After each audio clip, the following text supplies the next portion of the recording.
So thank you in the first place for the nice presentation. Thank you. We feel very honored to talk to you today and talk about very important topics and maybe the problems you see in the world. And we're very amazed by the amount of materials you use for your work and also the many creative ideas you have for your artwork. So we're very pleased to have you here today. So yeah, the first question is that you've once said that everyone has the possibility and strength to influence the course of events by their actions. So which options do you see for young people that live in a country where many people live in a comfort zone? Can they change something? Yeah, well, that's very important for me as a question because often my work is seen as activism sometimes, and I have to defend that it's not activism, it's art, and I'm working as a professional artist, and then because the projects are public, that's the social and political impact.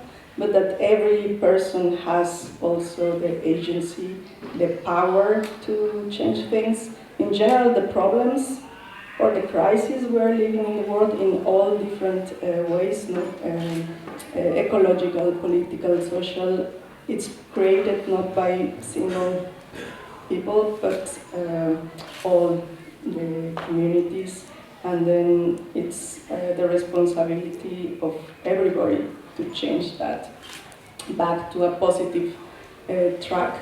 So I think in terms of especially young people, I find it very important how we are seeing more and more, for example, student demonstrations not only connected to climate change, but also the school system.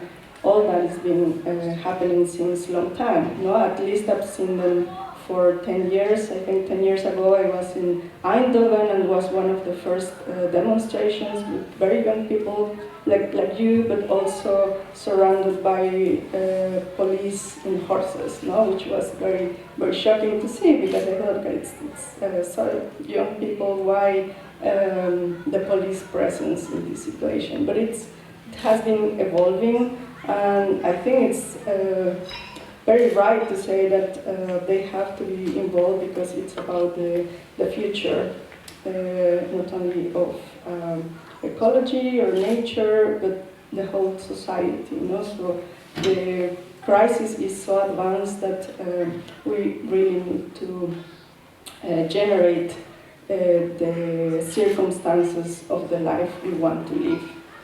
No, it's not only about politics, it's about how do I want to live my life in the future. Yeah. So I think it's very nice for us to see that you think that we can change something in our generation. So I think especially the youth is very important for us, and I think because it's our generation, it's a very special topic for us. So brands and products are often seen or used as a personal status symbol. And in your work you make use of the language of advertisement and commodity aesthetics and put it into another context like we just saw. You change familiar brand identities, manipulate names and pictures in order to stimulate the reflection on social and economic roots. And what do you think about the youth then? Are they, as some of them maybe don't have the confidence to escape the mainstream as critical consumers, are they also willing to reflect themselves? What are your experiences? Well, it's not only the youth. I think it's the whole society being kind of trapped in not only the system connected to advertising, but also all the technological solutions that we have nowadays, because they are more convenient, but at the same time they become compulsory. No, even though you probably want to stay away from certain technology or social media, it demands that you're part of it at some point. So yeah, it's not only I think something connected to young people, but I think also young people is learning how to react to those things. They are listening more to their own feelings.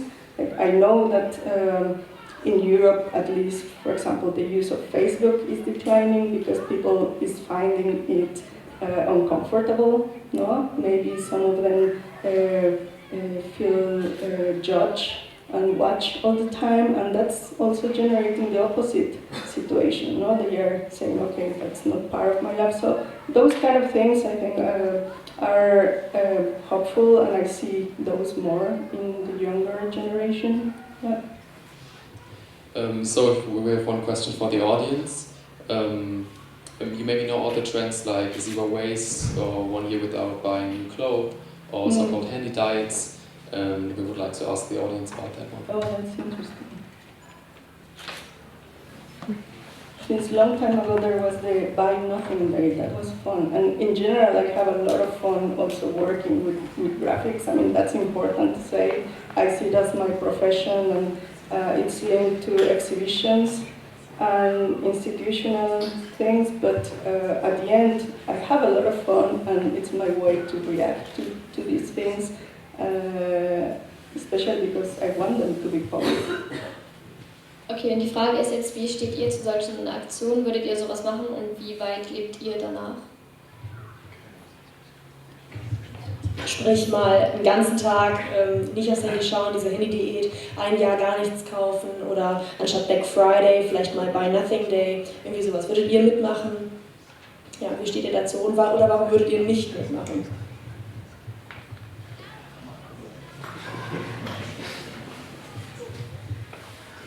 Ja? Ich würde sagen, ich würde aufs Handy verzichten. Für eine längere Zeit. Wäre mir egal. Und warum? Keine Ahnung. Ich finde irgendwie, mein Handy war mal kaputt eine Zeit lang und ohne hat es sich irgendwie besser gelebt. Und warum hast du dann jetzt wieder ein Handy? Ja, irgendwie Gruppenzwang. Gut. Also mit Menschen in Kontakt bleiben, das ist das Problem. So far today he says that the problem is that staying in contact with other people is very hard. You don't have a phone, but I think he doesn't mind staying without his phone for a day. Also ich könnte auch nicht mehr auf mein Handy verzichten können, weil es ist einfach mittlerweile so, dass wir jetzt in dieser Generation leben, wo man quasi ohne das Handy gar nicht mehr so richtig kommunizieren kann mit seinen Freunden.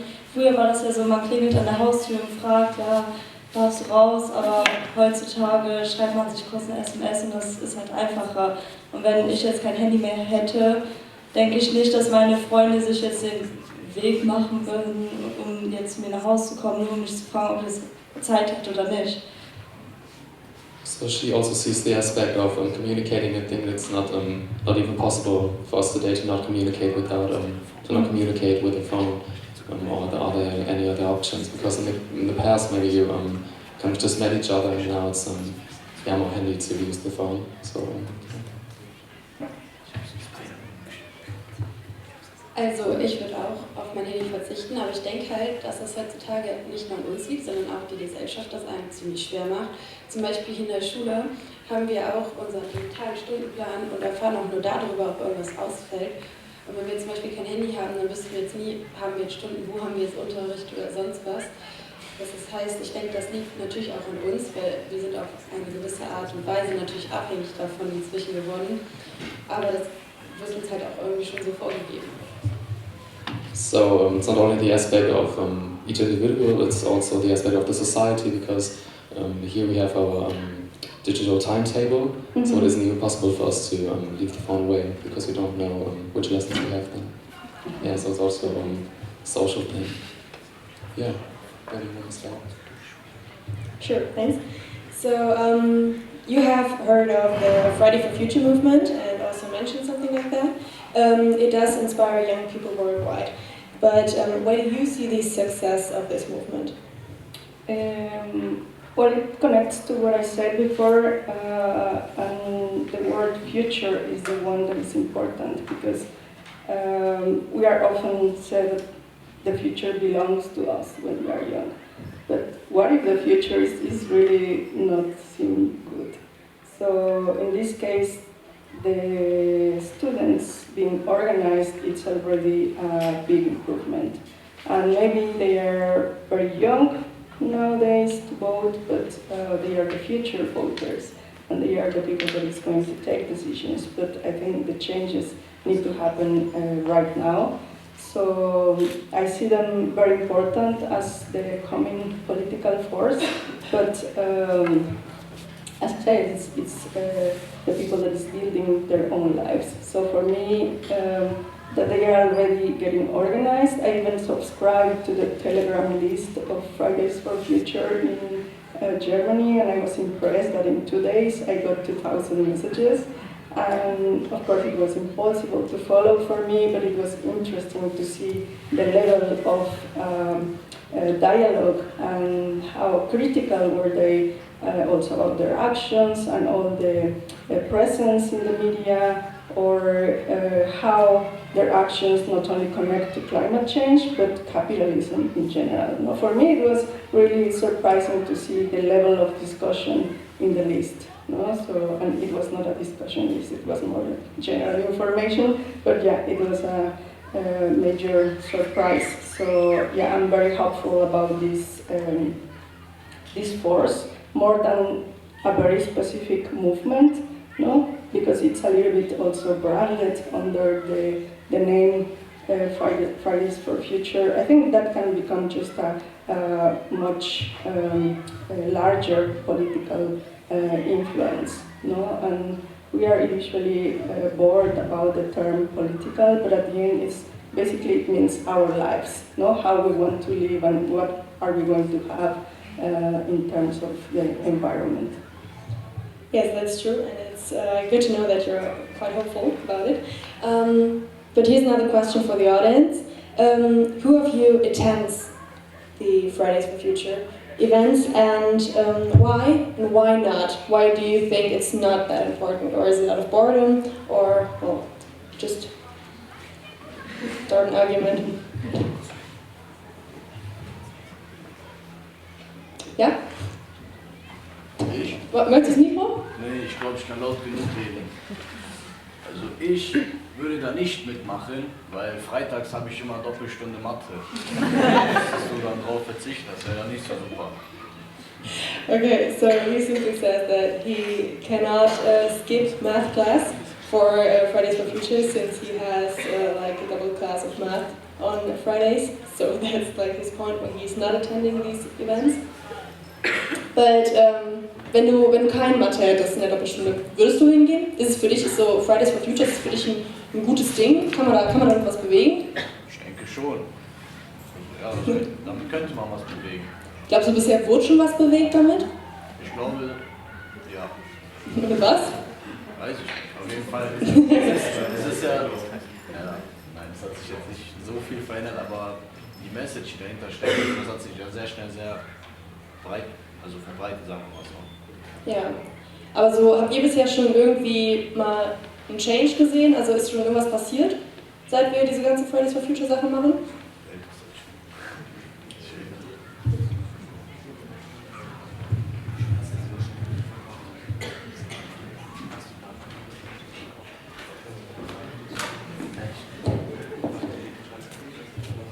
Ich glaube, dass viel mehr Menschen darüber nachdenken, was es eigentlich bedeutet. Wir müssen ja auch weiterdenken für unsere weiteren Generationen. Wir wollen ja auch, dass unsere Kinder gut leben. Und ich glaube, das hat auch schon viel verändert. Zum Beispiel Greta hat so groß was gestartet und es wäre gar nicht so viel Beachtung dafür gekommen, wenn Schüler nicht in der Schulzeit gegangen wären. Es hätte einfach gar keinen gejuckt, so richtig, glaube ich. Und jetzt finden Erwachsene es wichtig, dass Schüler zur Schule gehen, aber wenn wir keine Zukunft haben, wer soll uns dann Bildung beibringen?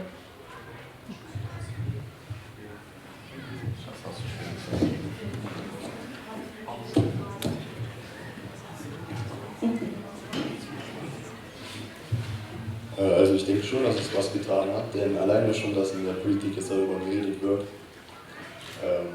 also dafür hat es sich schon gelohnt. Und man hat ja auch gesehen, dass ja jetzt ein leichter beispielsweise bei den letzten Europawahlen ein Stimmungswechsel war, also dass die typischen konservativen Parteien enorm eingebrochen sind und eben die Grünen enorm zugelegt haben. Ich will jetzt nicht sagen, dass das allein durch diese Fridays for Future Bewegung war, aber ich denke, es hat doch ein bisschen damit zu tun.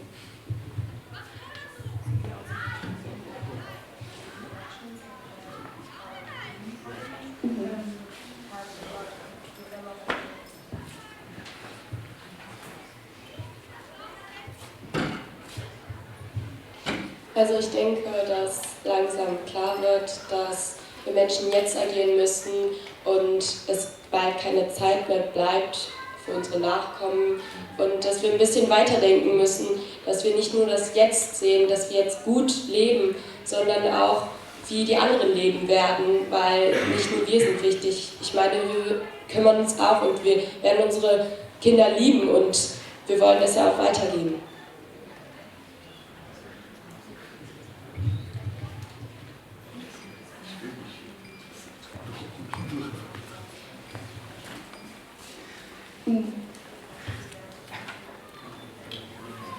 Fabienne?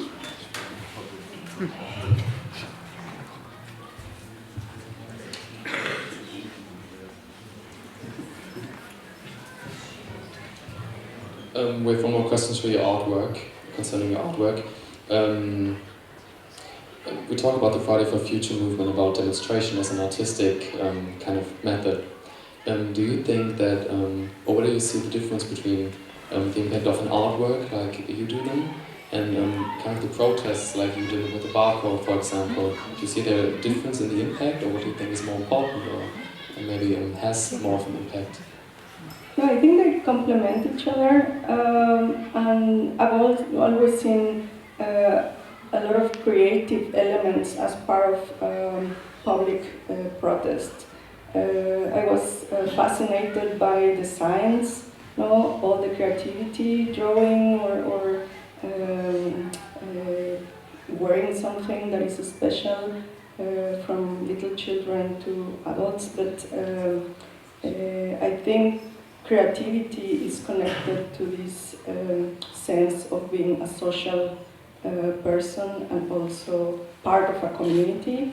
And I think if something really opposes capitalism, because capitalism is very much based on individualism and thinking only about you and your situation, that's no longer possible. There is a crisis in that. So for me, creativity connects to being this social person, and we are all creative.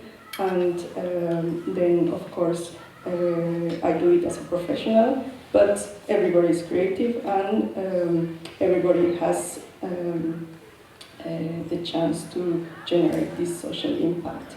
And of course, it's not about one day of the week, but very little actions every day is what really transforms the world. And coming to that point with changing little things in our daily routine, what do you think can we change in our daily life? Like, is there something special that everyone can do? Yeah, I think thinking about how we consume, what's really necessary, try not to become dependent on things. I think there are very good exercises that need no money to be done. I have a friend that creates these workshops about fence climbing, and his exercise is usually, let's just walk straight ahead, and whatever is in front of us, we climb it.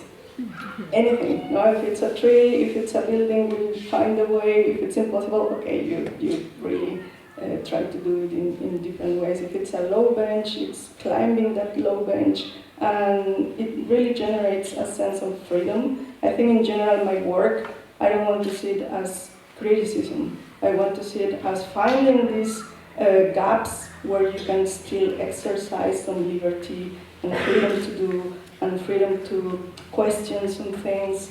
So for me, the most important thing is that, not to not be dependent, react to things we feel are wrong, because usually there are signs, to say, okay, why do I feel watched? Why do I feel someone is listening to my conversation? Why do I feel that I'm even feeling pain in the body because I'm using the computer or the tablet or the telephone. No, it's paying attention to those signs, but as I said, everyday little decisions matter. So yes, we have to be more conscious about the kind of brands we buy, but it's also about being more in contact with things that don't need money to be produced or to give us enjoyment.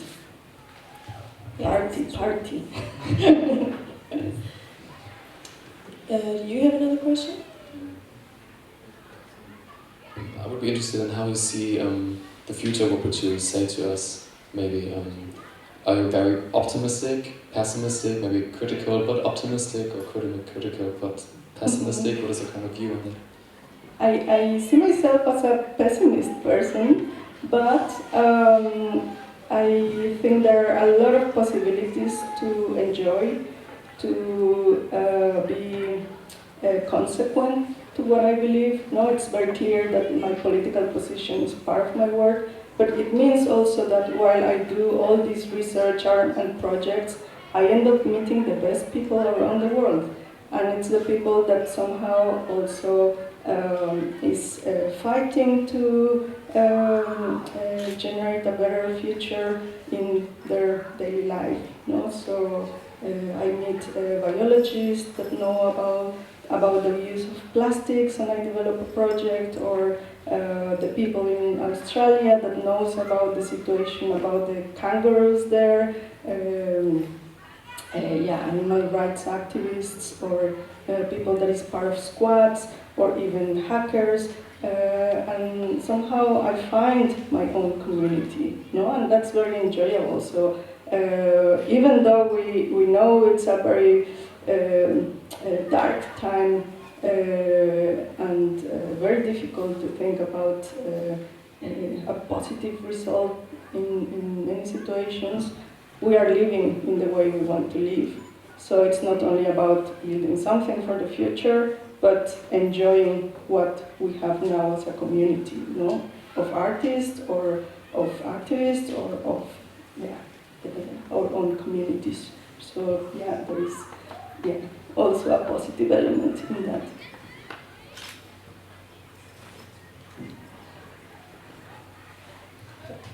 Okay, sorry. So you just mentioned that you have a friend who does not care about borders. He just climbs them, crosses them, whatever. So long before the U.S. President Donald Trump has announced, first time I realized there was no border. No, it's a desert, and the most powerful thing was to have these elements around and survive in that area. But what was really important was to get rid of all the mediatic images connected to surveillance, to the border patrol, to violence, and the wall. So probably I worry more about what's going to happen with the animal migration if they build parts of that wall, because they will be really in trouble. Crossing as they naturally do for surviving, because all kinds of trafficking would happen anyway. No human, or if it's drug dealing, it will happen, it will find a way. It's part also of the system that is in place. So I think the wall is very much a political statement rather a real measure, and it's impossible, as I said, not to build a wall across Europe, basically. But for me it was good to see that, in fact, the strongest force was not the US, it was the desert. And That sounds quite lovely, actually. So coming back to that quote, we would like to thank you for inspiring us with your work, and especially for the talk about building bridges and changing the future. No, thank you. I know you are graduated and having this extra little time here. Thank you very much. Good luck with the magazine. I guess Thank you very much. Very popular. Thanks. Thank you.